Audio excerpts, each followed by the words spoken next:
अकून सल्ली अला रसूलिल करीम अम्मा बाद। हिंदुस्तान से एक साहब ने पूछा है कि 9 अप्रैल बरोज मंगल को क्या केरला में चांद नजर आ सकता है? वो लोग तो एक दिन पहले गवाही लेके कर लेते हैं, क्या सूरत हाल है?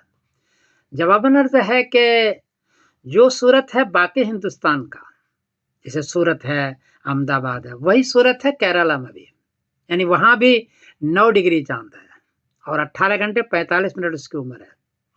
सूरत में भी 9 डिग्री चांद है, लेकिन उसकी उम्र ज्यादा है, 19 घंटे 5 मिनट। इसलिए और 9 डिग्री में चांद में दूरबीन से नजर आ सकता है, आंखों से बहरहाल रुयत आमा नहीं होगी। इसलिए केरला में भी रुयत आमा नहीं होगी, दूरबीन से नजर आ सकता है। केरला के अंदर कुछ लोग हैं जो सिर्फ गवाही के एतबार करते हैं और वो सऊदी के साथ करना चाहते हैं, और सऊदी 10 अप्रैल बरोज बुध को कर रहा है, इसलिए कि मुमकिन है कि वो गवाही ले लें और सऊदी के साथ कर लें। और उम्र चूंकि 18 घंटे 45 मिनट है, 9 डिग्री ऊंचाई है, इसलिए उसको हम इनकार भी ज़्यादा नहीं कर पाएंगे, तो वो गवाही लेके कर लेंगे केरला वाले, बाकी रुयत आमा नहीं होगी। रुयत आमा 10 को होगी और 11 अप्रैल बरोज जुमेरात को ईद बनती है हिंदुस्तान वाले का।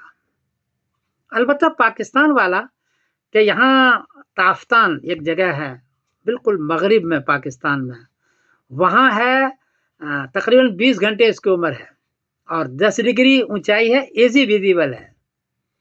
तो ऐसा लगता है कि पाकिस्तान वाले ताफ्तान से या ग्वादर से गवाही लेंगे और उसकी गवाही सही भी होगी, इसलिए 10 डिग्री वहाँ चांद है और वो लोग 10 अप्रैल बरोज बुध को कर लें, ये मुमकिन है। बाकी फिर अर्ज कर दूं कि केरला वाले के पास वही 9 डिग्री है, कोई ज़्यादा चांस उसके पास नहीं है। तो रुयत आमा हो तो आप कर लें, जिस दिन हो करें, और अगर गवाही न हो तो फिर आप 11 अप्रैल बरोज जुमेरात को जाएं, यही आपके लिए ज़्यादा बेहतर लगता है मेरे अंदाजे से। बाकी 9 डिग्री चांद है, हम हतमी तौर पर ना भी नहीं कह सकते हम लोग फलकी। मैं समीरुद्दीन कासमी बोल रहा हूँ मैनचेस्टर इंग्लैंड से। अस्सलाम वालेकुम व रहमतुल्लाहि व बरकातहू।